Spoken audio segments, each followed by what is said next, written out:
ಕೊಲ್ಲಿ ಯುದ್ಧದ ಎಫೆಕ್ಟ್ ಬೆಂಗಳೂರಿಗೂ ಕೂಡ ತಟ್ಟಿದೆ. LPG ಗ್ಯಾಸ್ ಇಲ್ಲದೆ ಆಟೋಗಳಿಗೂ ಕೂಡ ಸಂಕಷ್ಟ ಇರುವಂತ ಪರಿಸ್ಥಿತಿ. ಈಗ ಇರೋ ಗ್ಯಾಸ್ ಬೆಲೆ ದಿಢೀರಂತ ಏರಿಸಿದ ಬಂಕ್ಗಳು ನೋಡಿ, ಆಟೋ ಚಾಲಕರಿಗೂ ಕೂಡ ಸಂಕಷ್ಟ. ಈಗ ಯಾವುದೇ ಸ್ಟಾಕ್ ಇಲ್ಲ, ಇರುವಂತ ಗ್ಯಾಸ್ ಬೆಲೆಯ ಏರಿಕೆ ಆಗಿದೆ. ಈಗ ದಿಢೀರಂತ ದರ ಏರಿಕೆ ಮಾಡಿದ್ದಾರೆ.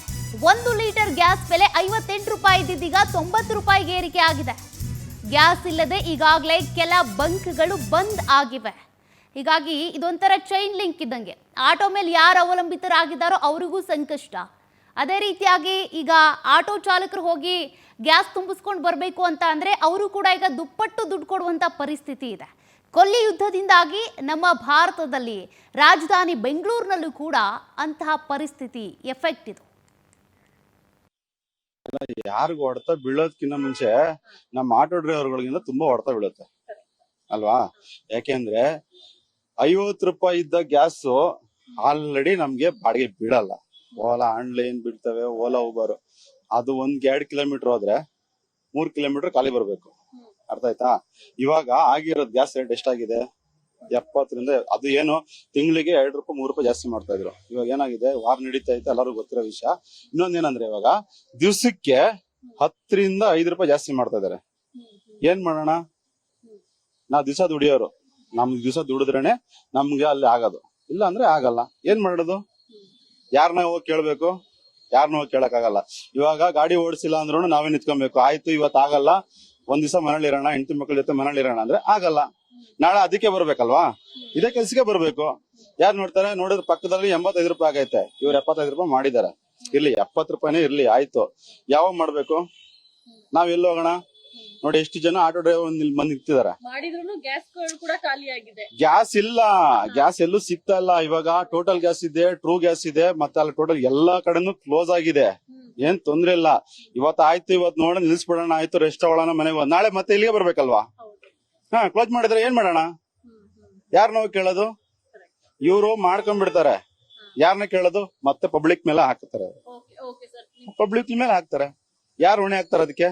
ಇರಾನ್ ಇಸ್ರೇಲ್ ಅಮೆರಿಕದ ವಾರ್ ಎಫೆಕ್ಟ್ ಇದೀಗ ನಮ್ಮಲ್ಲೂ ಕೂಡ ಜಾಸ್ತಿ ತಟ್ಟುತ್ತಾ ಇದೆ. ಅದರಲ್ಲೂ ಕೂಡ ಇದೀಗ ಕಮರ್ಷಿಯಲ್ ಗ್ಯಾಸ್ ಗಳು ಬರುವಂತದ್ದು ಕೂಡ ಸ್ಟಾಪ್ ಆಗಿದೆ.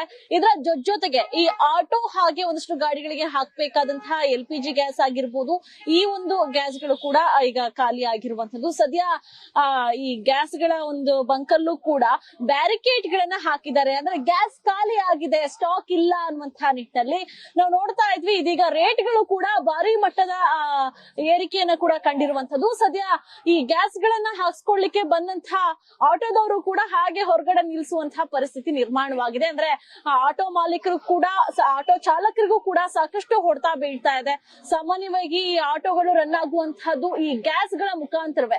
ಆದ್ರೆ ಗ್ಯಾಸೇ ಇಲ್ಲ ಅಂದ್ರೆ ಹೇಗೆ ಅನ್ನುವಂತಹ ಪ್ರಶ್ನೆಗಳು ಕಾಡ್ತಾ ಇದೆ. ಸದ್ಯ ಈಗ ಇಲ್ಲಿ ಒಂದಷ್ಟು ಆಟೋ ಡ್ರೈವರ್ ನಾನು ಮಾತಾಡಿಸ್ತಾ ಹೋಗ್ತೀನಿ. ಸರ್, ಈಗ ಗ್ಯಾಸ್ ಗಳು ಖಾಲಿ ಆಗಿದೆ, ಒಂದ್ ರೀತಿಯಾಗಿ ರೇಟ್ ಕೂಡ ಜಾಸ್ತಿ ಆಗಿದೆ, ಏನ್ ಹೇಳ್ತೀರಾ ಅಂತ?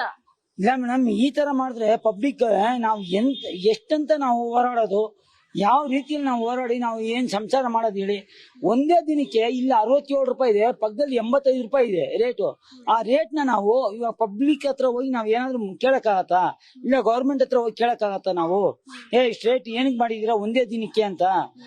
ಇದಕ್ಕೆ ಏನಂತ ನಾವು ಉತ್ತರ ಮಾಡೋದು? ಏನಂತ ಜೀವನ ಮಾಡೋದು?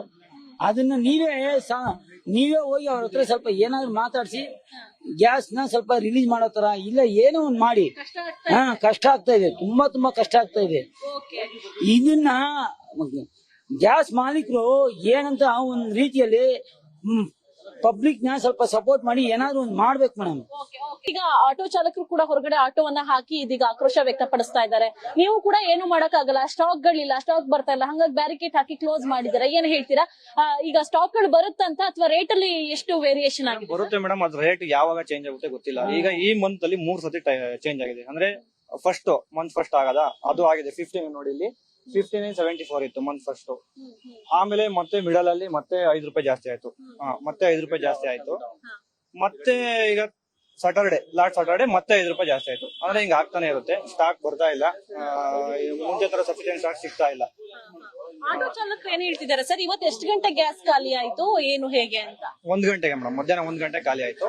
ನೆನ್ನೆನೂ ಆಗಿತ್ತು, ನೆನ್ನೆ ಸಾಯಂಕಾಲ 5 ಗಂಟೆಗೆ ಖಾಲಿ ಆಯ್ತು. ಇವತ್ತು ಮಧ್ಯಾಹ್ನ 1 ಗಂಟೆಗೆ ಖಾಲಿ ಆಗಿದೆ. ಅವ್ರು ಏನು ತಳ್ಕೊಂಡ್ ಬರ್ತಾರೆ, ಏನ್ ಮಾಡಕ್ ಆಗಲ್ಲ, ಗ್ಯಾಸ್ ಇಲ್ಲ, ನಮ್ಮಲ್ಲೂ ಇಲ್ಲ, ಅವರಲ್ಲೂ ಇಲ್ಲ.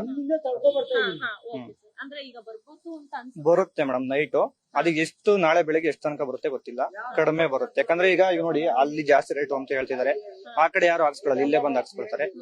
ಮತ್ತೆ ಇನ್ನು ಬೇರೆ ಬೇರೆ ಕಡೆ ಗ್ಯಾಸ್ ಸಿಗ್ತಾ ಇಲ್ಲ, ಇಲ್ಲೇ ಬಂದು ಹಾಕ್ಸ್ಕೊಳ್ಳೋದ್ರಿಂದ ನಮ್ಗೂನು ಸ್ವಲ್ಪ ಕಷ್ಟ ಆಗ್ತಾ ಇದೆ. ಅಷ್ಟು ಗ್ಯಾಸ್ ಆಗ್ತಾ ಇಲ್ಲ. ಆಗ್ಬಹುದು ಮೇಡಮ್, ಇದು ವಾರ್ ಎಫೆಕ್ಟ್ ಎಲ್ಲಿ ತನಕ ಇರೋದು ಅದಕ್ಕೆ ಆಗ್ತಾನೆ ಇರುತ್ತೆ. ರಾಕೇಶ್ ಅಂತ.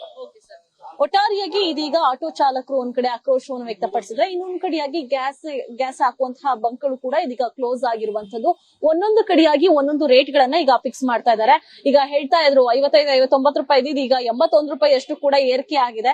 ಇದೇ ರೀತಿ ಮುಂದುವರೆದ್ರೆ ನಾವು ಹೇಗೆ ಒಂದು ಬದುಕನ್ನ ಕಟ್ಕೋಬೇಕು ಅನ್ನುವಂಥದ್ದು. ಯಾಕಂದ್ರೆ ಸಾಮಾನ್ಯವಾಗಿ ಈ ಆಟೋ ಚಾಲಕರು ತಮ್ಮ ಜೀವನವನ್ನ ಕಟ್ಕೋಬೇಕು ಅಂತ ಅಂದ್ರೆ ದಿನದಲ್ಲಿ ದುಡಿದಂತಹ ಒಂದಷ್ಟು ಹಣವನ್ನ ತಮ್ಮ ಸಂಸಾರಕ್ಕೆ ಕೊಟ್ಟು ಆ ಒಂದು ಸಂಸಾರವನ್ನ ಸಾಗಿಸ್ಬೇಕಾಗತ್ತೆ. ಆದ್ರೆ ಆಟೋಗಳಲ್ಲೇ ಗ್ಯಾಸ್ಗಳು ಖಾಲಿ ಆಗ್ತಾ ಇದೆ, ಆಟೋಗಳನ್ನ ತಳ್ಕೊಂಡು ಬರುವಂತಹ ಪರಿಸ್ಥಿತಿ ನಿರ್ಮಾಣವಾಗ್ತಾ ಇದೆ ಅಂತ ಇದೀಗ ಆಕ್ರೋಶ ವ್ಯಕ್ತಪಡಿಸ್ತಾ ಇರುವಂತದ್ದು.